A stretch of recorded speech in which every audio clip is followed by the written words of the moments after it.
الحمد لله وكفى وسلام على عباده الذين اصطفى أما بعد فقد قال الله تعالى في كلامه المجيد وفرقانه الحميد أعوذ بالله من الشيطان الرجيم بسم الله الرحمن الرحيم الحمد لله رب العالمين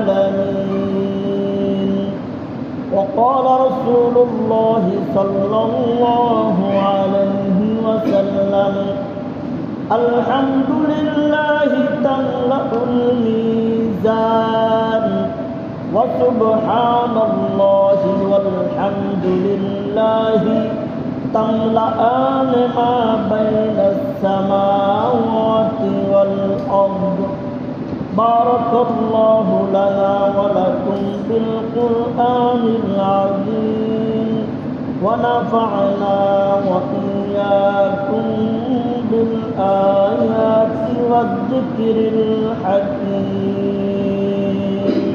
برشد برشد اللهم صل على محمد وعلى آل محمد كما صليت على إبراهيم وعلى آل إبراهيم إنك حميد مجيد اللهم بارك على محمد وعلى آل محمد كما باركت على إبراهيم وعلى آل إبراهيم إنك حميد مجيد محترم حاضرين মহান আল্লাহ রব্বুল আলামিনের দরবারে অসংখ্য শুকরিয়া তিনি আমাদেরকে অত্যন্ত দয়া করে আজকে জুমার দিনে জুমার নামাজ আদায় করার পাশাপাশি কিছু দিনই আলোচনা করার জন্য শোনার জন্য পৃথিবীর সর্বশ্রেষ্ঠ স্থান মসজিদে আসার এবং বসার তৌফিক দান করেছেন। এজন্য দিল থেকে কালিমাতার শুকর আদায় করি, বলি আলহামদুলিল্লাহ। বিসমিল্লাহ পাঠের পর কুরআনুল কারীমের সর্বপ্রথম আয়াতে কারিমা আপনাদের সামনে আমি তেলাওয়াত করেছি। আয়াতের তাফসীর আজকে আমার উদ্দেশ্য না, আমার উদ্দেশ্য হলো মহাগ্রন্থ আল কুরআন আলহামদুলিল্লাহ বাক্যের মাধ্যমে শুরু হয়েছে, যার অর্থ হলো সমস্ত প্রশংসা আল্লাহ তাআলার জন্য। রাসূল আকরাম সাল্লাল্লাহু আলাইহি ওয়াসাল্লাম তিনি তার আলোচনা, বক্তৃতা, চিঠিপত্র এই পবিত্র বাক্যের মাধ্যমে শুরু করতেন। এজন্য একজন মুমিনের জীবনে, একজন মুমিনের দৈনন্দিন জীবনে আলহামদুলিল্লাহ পাঠ করার গুরুত্ব অপরিসীম, সীমাহীন গুরুত্ব। আলহামদুলিল্লাহ এই বাক্যের মাধ্যমে একজন মানুষ তার উপরে আল্লাহ প্রদত্ত নিয়ামতের শুকর আদায় করে থাকে। আলহামদুলিল্লাহ পাঠ করার মাধ্যমে একজন মানুষ তার উপরে আল্লাহ প্রদত্ত যত নিয়ামত আছে এগুলোর শুকর আদায় করে থাকে, মৌখিক শুকরিয়া। আল্লাহ পাক রব্বুল আলামিন আমাদেরকে যত নিয়ামত ইতিপূর্বে দান করছেন, দান করতেছেন, ভবিষ্যতে করবেন, আল্লাহ তাআলার এই সব নিয়ামতের মধ্যে চূড়ান্ত একটা নিয়ামত হলো জাহান্নাম থেকে নিষ্কৃতি পেয়ে জান্নাত লাভ করা। যে ব্যক্তি জাহান্নাম থেকে মুক্তি পেয়ে নাজাত পেয়ে জান্নাত লাভ করতে পারল, সেই হলো প্রকৃত সফরী। আর যে ব্যক্তি পরকালে জাহান্নাম থেকে মুক্তি পেয়ে জান্নাত লাভ করতে পারল না, সে খসিরাত দুনিয়া আল্লাহ আখিরাত। সে দুনিয়াও ক্ষতিগ্রস্ত আর আখিরাতেও সে ক্ষতিগ্রস্তদের অন্তর্ভুক্ত হয়ে যাবে। মহান আল্লাহ পাক রব্বুল আলামিন পবিত্র কোরআনের আয়াতে বলছেন, ফামান যুহযিহা আনিন নার, ফামান যুহযিহা আনিন নার, যেই ব্যক্তিকে জাহান্নাম থেকে সরিয়ে দেওয়া হবে, মুক্তি দিয়ে দেওয়া হবে, ওয়াউদখিলাল জান্নাতা, আর জান্নাতে প্রবেশ করায় দেওয়া হবে, ফাকাদ ফাজ, এই ব্যক্তি হলো প্রকৃত সফলকাম। এই ব্যক্তি প্রকৃত সফলকাম। যেদিন মানুষ এই সফলতা অর্জন করবে, এই সফলতা লাভ করবে, অর্থাৎ কোন সফলতা? জাহান্নাম থেকে মুক্তি পেয়ে জান্নাতে যাবে। এই সফলতা পরকালে যেদিন মানুষ লাভ করবে, অর্জন করবে, সেদিন তারাই আলহামদুলিল্লাহ শব্দ বলে আল্লাহর শুকর আদায় করবে। আল্লাহ পাক রব্বুল আলামিন পবিত্র কোরআনের অন্য জায়গায় বলছেন, ওয়াসিকাল লাযীনা তাকাউ রাব্বাহুম ইলাল জান্নাতি যুমারা, যারা তাদের রবকে, তাদের প্রতিপালক আল্লাহ পাক রব্বুল আলামিনকে ভয় করবে। আল্লাহ তাআলাকে ভয় করবে মানে আল্লাহ তাআলার ভয় করার অর্থ হলো আল্লাহর ভয়ে গুনাহ থেকে বিরত থাকবে। যারা আল্লাহ তাআলাকে ভয় করবে, তাদের প্রতিপালককে ভয় করবে, অর্থাৎ আল্লাহ তাআলাকে ভয় পেয়ে গুনাহ করবে না। আল্লাহ তাআলাকে ভয় করে সুদের মধ্যে যাবে না। আল্লাহ তাআলাকে ভয় করে ঘুষ খাবে না। আল্লাহ তাআলাকে ভয় করে দুর্নীতি করবে না। আল্লাহ তাআলাকে ভয় করে সাধারণ মানুষের উপরে জুলুম করবে না। আল্লাহ তাআলাকে ভয় করে গান বাজনা করবে না। গুনাহ অনেক রকমের আছে। এলাকায় যখন কোথাও গান বাজনা হয়, আপনাদের এলাকায় তো বিবাহ সাথে গান বাজনা না হইলে মনে হয় যে বিবাহটাই হয় না, এরকমই মনে হয়। বিবাহ মানেই গান বাজনা, বিবাহ মানেই গান বাজনা, গান বাজনা হইতেই হবে। আমরা তো কেমন করে বিবাহ মানে শুদ্ধই হয় না, এরকম মনে হয়।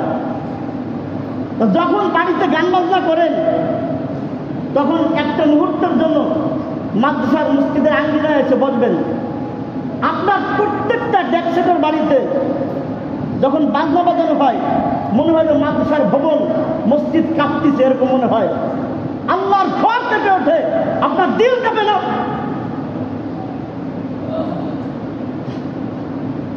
আপনার বাড়ি গান বাজনা হয়, যার কারণে তার প্রত্যেকটা শব্দে মাদ্রাসা মসজিদের ভবন কেঁপে ওঠে, আর আপনার দিল কাঁপে না? আল্লাহর ভয় আপনার অন্তরে জাগ্রত হয় না?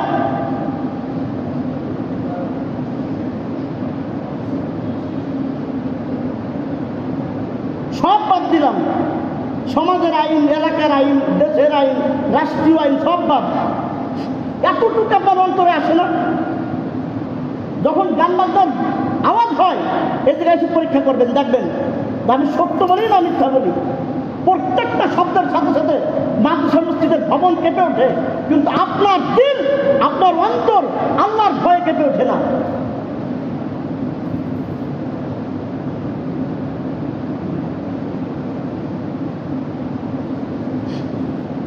আল্লাহ তাআলা আমাদেরকে বোঝার তৌফিক দান করুন। যদি কিছু বলা হয় যে ভাই এমন করেন, এটা তো আল্লাহ নাফরমানির কাজ, কুলাফানি একটু করে, তা আল্লাহ যখন আপনারা জিজ্ঞেস করবে, ফেরেশতারা জিজ্ঞেস করবে যে বিবাহের মতো একটা পবিত্র জিনিস এই গান বাজনা করে নাটক করছিলি কেন, তখন বলবেন যে হুজুর আল্লাহ একটু কুলাফানি করছিল। আল্লাহ যদি মাফ করে দেয় তাহলে আমার আর কোনো বয়ান নেই, আলহামদুলিল্লাহ। আর যদি মনে করেন এই পোলাপানের দোহাই দিয়ে পরকালে বাঁচা যাবে না, তাইলে সময় থাকতে এই কাজ থেকে আপনারা বিরত হন। আল্লাহর গজব এমনিতে আসে না, আল্লাহর গজব আমরা ডেকে নিয়ে আসি আমাদের কর্মের মাধ্যমে। যখন মানুষ পাপাচারীতে জড়ায় পড়ে, বেশি থেকে বেশি পাপ কাজ করতে থাকে, তখন এলাকার উপরে আল্লাহর গজব আছে, গজব। আমাদের অবস্থা এমন হয়েছে, যদি বিপদটা আমার উপর আসে, যদি বিপদ আমার উপরে আসে, আমি আল্লাহ আমার পরীক্ষা করতেছে। আর যখন দেখি যে আরেকজনের উপরে বিপদ হয়েছে, আল্লাহ হেরে ধরছে। নিজের উপর বিপদ আসে, আল্লাহ আমার কোন কারণে পরীক্ষা করতেছে আল্লাহ ভালো জানে। আর এই বিপদটা যখন অন্যের উপরে আসে, তখন ওই যে আল্লাহ আমার ধরছে, সাইজ করতেছে। নিজের বেলায় বুঝি না, অন্যের বেলায় খুব বুঝি। আল্লাহ তাআলা আমাদেরকে বোঝার তৌফিক দান করুন। আফসোস লাগে, আপনারা কল্পনা করতে পারবেন না। এই জায়গায় এসে দেখবেন, 5 মিনিট বসে যাবেন, যে ওই আওয়াজে এগুলো কিভাবে কাঁপতেছে, অথচ আল্লাহর ভয় আপনার দিল কাঁপে না। আশ্চর্য কারবার। আপনার পোলাপান যদি আপনার ঘর বাড়ির একদম বাইরে সব বাইকে বেলা যায়, আপনি মেনে নেবেন? কি বলেন, মেনে নেবেন? বলবেন যে পোলাপানে রাখছে, এখন আমরা কি করুন? এই কথা বলতে পারবেন? পোলাপানে আপনারা শিক্ষা দেবেন না যে বাবা এটা ভালো না, এটা করো না, এটা আপনাদের দায়িত্ব না? এই সমস্ত ওয়াজ হুজুরা করলে হুজুরাও খারাপ হয়ে যায়, যে হুজুর আর কোনো ওয়াজ পাইনি, এই ওয়াজ পাইছে। আমি হুজুর কতদিন থাকবো ইনশাআল্লাহ, আল্লাহর কোরআনের কথা, হাদিসের কথা, আল্লাহর কথা, আল্লাহ রাসূলের কথা আমি এরকম বলেই যাব, তাতে আমার ভাগ্যে যা হয় তাই হবে। সব হুজুরের আমি হুজুর এক না। যত যেই কথা আমি বলতেছিলাম, আল্লাহ পাক রব্বুল আলামিন পবিত্র কোরআনের এক আয়াতে বলছেন, ওয়াসিকাল্লাযীনা তাকাউ রাব্বাহুম ইলাল জান্নাতি যুমারা। যারা আল্লাহ তাআলাকে ভয় করবে, অর্থাৎ আল্লাহর ভয়ে গুনাহ থেকে বিরত থাকবে, তাদেরকে দলে দলে জান্নাতের দিকে নিয়ে যাওয়া হবে। আল্লাহর কোরআনে কি আছে সেটা একটু পরে বলি। দুনিয়ার একটা চিত্র আপনাদের সামনে তুলে ধরি, খুব খেয়াল করবেন। যখন কোনো ছেলে বিয়ে করতে যায়, তো ওই নতুন জামাইয়ের সম্মানার্থে বাড়ির গেটে বাহারি রঙের জিনিসপত্র দিয়ে গেট সাজানো হয়। ওই ছেলে যখন গেটে যেয়ে পৌঁছায়, তাকে শুভেচ্ছা স্বাগতম জানানোর জন্য সুন্দরী সুন্দরী রমণীরা চলে আসে, যদিও হারাম। এটা কি হারাম? সুন্দরী সুন্দরী মেয়েরা চলে আসে শরবত নিয়ে, ফুলের মালা নিয়ে, ওই নতুন জামাইরা সুস্বাগতম জানানোর জন্য শরবত নিয়ে আসে, ফুলের মালা নিয়ে আসে। এরপরে একটু ভিতরে ঢুকে যায়, বিভিন্ন প্রকারের ফুল ছিটানো হয়, তাকে সংবর্ধনা জানানো হয়। এটা দুনিয়ার চিত্র, এটা দুনিয়ার চিত্র। আল্লাহ তাআলা পবিত্র কোরআনে বলতেছেন, ওয়াসিকাল্লাযীনা তাকাউ রাব্বাহুম ইলাল জান্নাতি যুমারা। যারা আল্লাহ তাআলাকে ভয় করবে, অর্থাৎ আল্লাহর ভয়ে গুনাহ ছেড়ে দেবে, তাদেরকে কিয়ামতের ময়দানে তাদেরকে এইভাবে জামাইয়া ধরে দলে দলে জান্নাতের দিকে নিয়ে যাওয়া হবে। যখন তারা জান্নাতের দরজায় পৌঁছবে, হাত্তা ইযা জাউহা, যখন তারা জান্নাতের গেটে পৌঁছবে, দরজায় পৌঁছবে, ওয়াফতিহাত আবওয়াবুহা, তাদের জন্য জান্নাতের গেট, জান্নাতের দরজাগুলো খোলা থাকবে। ওয়াকালা লাহুম খাজানাতুহা, জান্নাতের প্রহরী যারা আছে, জান্নাতের প্রহরী যারা আছে, তারা তাদেরকে স্বাগতম জানাবে, সালামুন আলাইকুম, বড় সুন্দর জীবন গড়ায় নিয়ে আসছো, বড় সুন্দর জীবন গড়ে আসছো, তোমাদের প্রতি শান্তি বর্ষিত হোক, তোমাদের প্রতি শান্তি বর্ষিত হোক। সালামুন আলাইকুম তিবতুম ফাদখুলুহা খালিদিন। এখানে অনেক আলোচনা ছিল, কিন্তু করতে গেলে সময় অনুমতি দেবে না। তো ফেরেশতারা তাদেরকে বলবে যে তোমাদের উপরে শান্তি বর্ষিত হোক, তিবতুম, তোমরা সুখে থাকো, ফাদখুলুহা খালিদিন, আর জান্নাতের মধ্যে চিরকালের জন্য ঢুকে যাও। সুবহানাল্লাহ লিখতে পারে না? ওয়াকালুল হামদুলিল্লাহিল্লাযী সাদাকানা ওয়াদা। জান্নাতীরা যখন জান্নাতের মধ্যে ঢুকে যাবে, এটা আল্লাহ তাআলার পক্ষ থেকে পাওয়া সবচেয়ে বড় নিয়ামত। আল্লাহর পক্ষ থেকে পাওয়া সবচেয়ে বড় নিয়ামত। যখন তারা জান্নাতের মধ্যে ঢুকবে তখন ওয়াকালু, তারা বলবে আলহামদুলিল্লাহ। কি বলবে? সবাই বলেন ওয়াকালু, তারা বলবে আলহামদুলিল্লাহ। সমস্ত প্রশংসা ওই আল্লাহ তাআলার জন্য, যিনি তার ওয়াদা আজকে সত্য পরিণত করেছেন। আল্লাহ বলছেন এই ইবাদত বন্দেগী করো, এর বিনিময়ে জান্নাত পাবা। এরকম ওয়াদা আছে না? জান্নাতীরা সেদিন বলবে যে সমস্ত প্রশংসা, আলহামদুলিল্লাহ মানে হলো সমস্ত প্রশংসা কেবল আল্লাহ তাআলার জন্য, তিনি তার ওয়াদাকে আজকে সত্য পরিণত করে দিয়েছেন। আর আমাদেরকে এই জমিনের, এই জান্নাতের ওয়ারিস মালিক বানায় দিয়েছেন। নাতাবাউউ মিনাল জান্নাতি হাইথু নাশা। দুনিয়ায় ইচ্ছা করলে যে কোনো জায়গায় নিজের মত মতো বাড়ি করা যায়। কি বলেন? বাড়ি করা যায় নাকি? আমি এখন ঢাকার গুলশানে যাই, একটা বাড়ি ইচ্ছা মতো করতে পারবো? আমার তো এখানে জায়গা নেই, কীভাবে করবো? টাকা পয়সা লাগবে, আরো কত কিছু লাগবে। জান্নাতীরা বলবে নাতাবাউউ মিনাল জান্নাতি হাইথু নাশা। আমরা যেখানে ইচ্ছা সেখানে অবস্থান করতে পারি, বাড়ি বানাইতে পারি। ফানি'মা আজরুল আমিলিন। সৎ কর্মশীল যারা আছে, নেক কাজ যারা করে, তাদের প্রতিদান কতই না উত্তম। তাদের প্রতিদান কতই না উত্তম। তো আমি যে কথা বুঝাইতে যাচ্ছিলাম যে আল্লাহ তাআলার পক্ষ থেকে যেদিন মানুষ এই মহা সাফল্য অর্জন করবে, জাহান্নাম থেকে মুক্তি পেয়ে জান্নাতে যাবে, তখন তারা আল্লাহর শুকর আদায় করার জন্য এই আলহামদুলিল্লাহ বাক্যটা পাঠ করবে। সহজ না কঠিন? কি বলেন? খুবই সহজ। এই আলহামদুলিল্লাহ ফজিলত একাধিক হাদিসে বর্ণিত হয়েছে। তার মধ্যে থেকে কয়েকটা আপনাদের সামনে আমি উল্লেখ করব। এক নম্বর হলো, আল্লাহ তাআলার কাছে এই আলহামদুলিল্লাহ বাক্যটা বড় প্রিয়। রাসূল আকরাম সাল্লাল্লাহু আলাইহি ওয়াসাল্লাম হাদিসের মধ্যে বলছেন যে আল্লাহ তাআলার কাছে সর্বাধিক প্রিয় বাক্য হলো চারটি।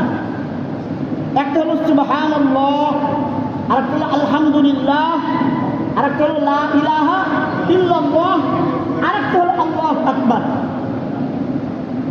খুব কঠিন না সহজ? কি বলেন? বেশি বেশি পড়া যাবে তো? আল্লাহ তাআলার কাছে সর্বাধিক প্রিয় বাক্য হলো চারটি। সুবহানাল্লাহ, আলহামদুলিল্লাহ, লা ইলাহা ইল্লাল্লাহ, আল্লাহু আকবার। এমনি বসে আছেন, কোনো কাজ নাই, মনে মনে এগুলো চলতে থাকেন, এতে লাভ হবে।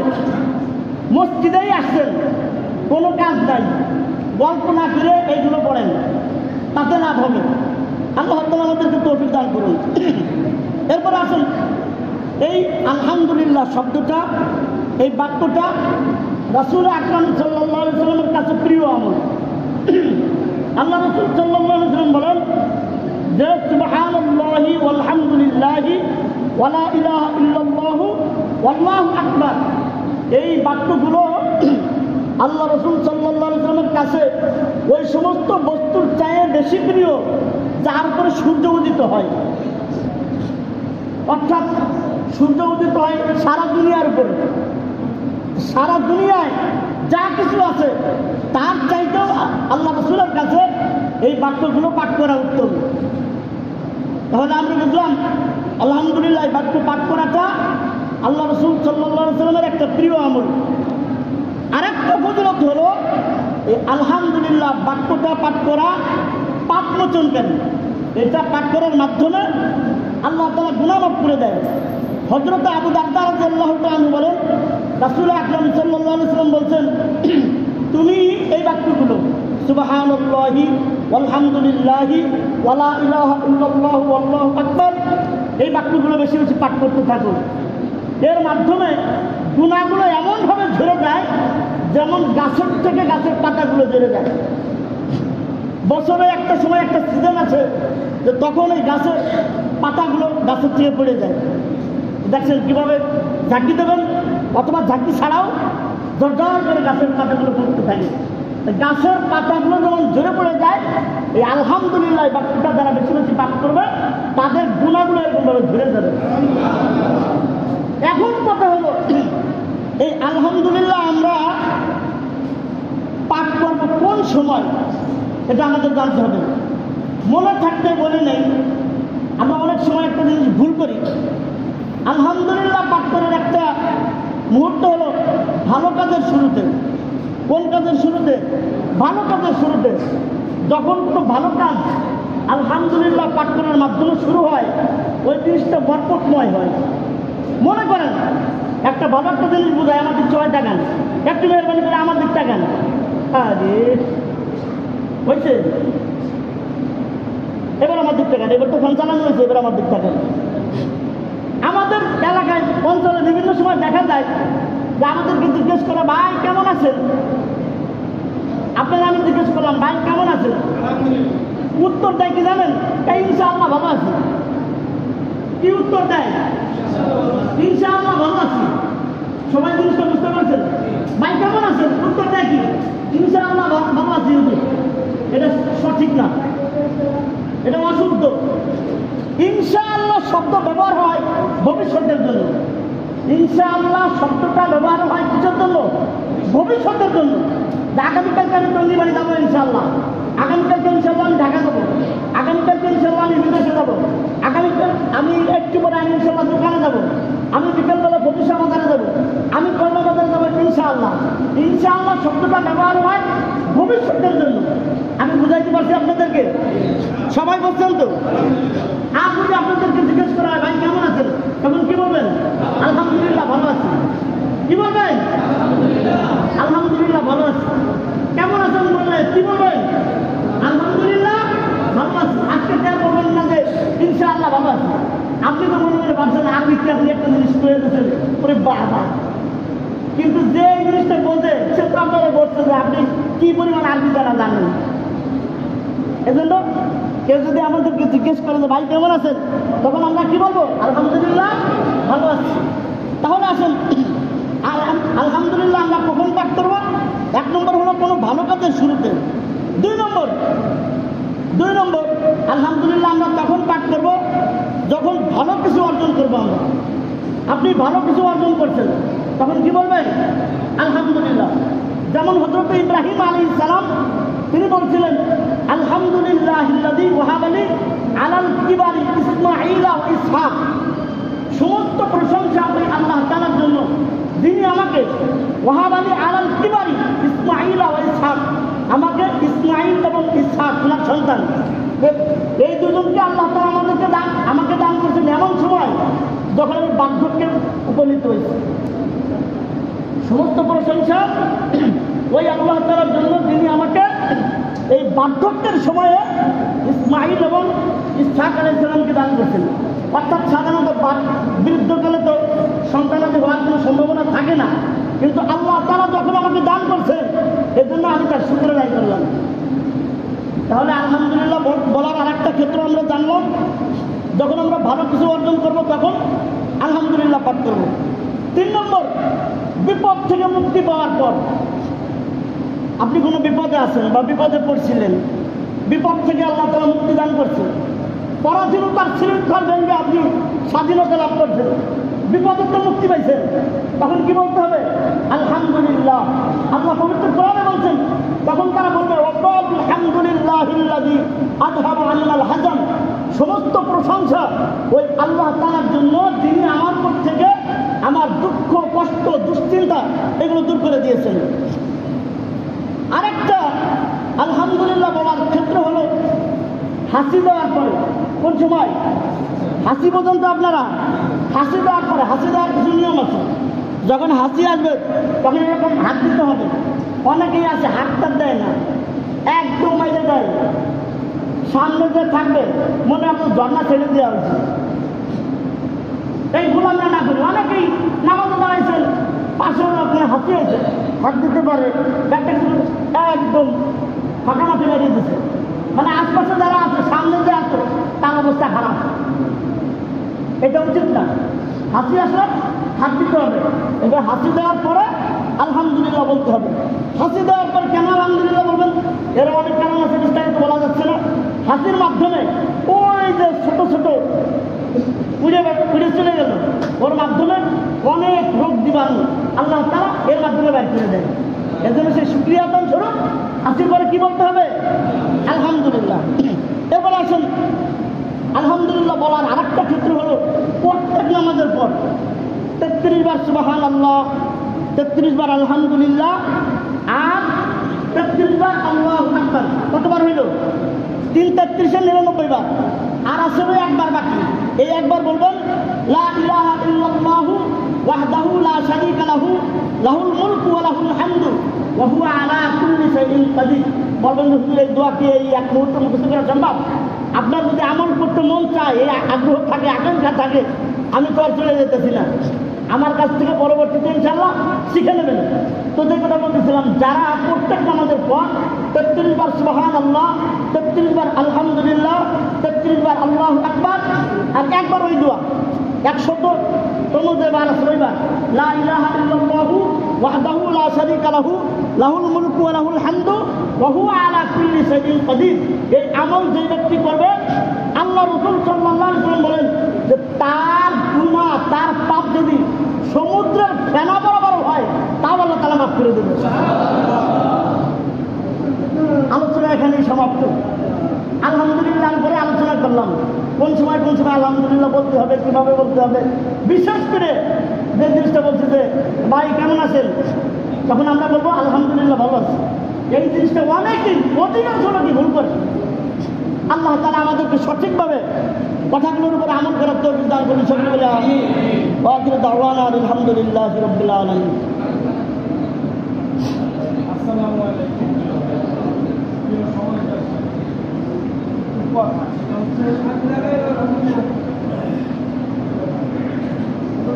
আসসালামু আলাইকুম। কিছু কথা, সেটা হচ্ছে আমাদের একটা ডাক্তার বানানোর কথা, এটা হবে ইনশাআল্লাহ। কিন্তু সরকারিভাবে আমাদের একটা পাকা গাছলা আছে, এই গাছলাটা আর